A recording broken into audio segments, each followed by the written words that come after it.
બનાસકાંઠા જિલ્લામાં કાંકરેજના કંબોઈ વિસ્તારની પ્રજા પરેશાન. બનાસ નદીમાંથી સાદી રેતી વહન કરતા વાહન ચાલકોથી ક્યારે મળશે રાહત? કંબોઈ 4 રસ્તા પર જામતો ગાડીઓનો ખડકલો. કંબોઈ 4 રસ્તાથી રેલવે ફાટકથી કંબોઈ તરફનો રોડ બંધ.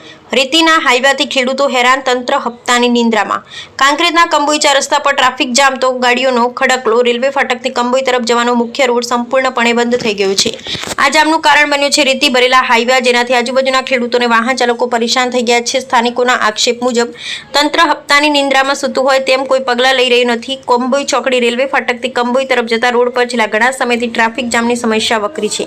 રેતીના હાઈવાઓ બેફામ દોડતા હોવાથી અને રોડ પર જ પાર્ક થઈ જતા હોવાથી ખેડૂતોને ખેતરે જવા અને વાહન ચાલકોને રોજિંદા અવરજવરમાં ભારે હાલાકી ભોગવવી પડી રહી છે. ધૂળ અને અવાજથી ખેડૂતોના પાકને પણ નુકસાન થઈ રહ્યું છે. સ્થાનિકોનો આક્ષેપ છે કે ગેરકાયદેસર હાઈવા સામે તંત્ર કોઈ કાર્યવાહી કરતું નથી, કારણ કે તંત્ર હપ્તાની નિંદ્રામાં સરી પડ્યું છે.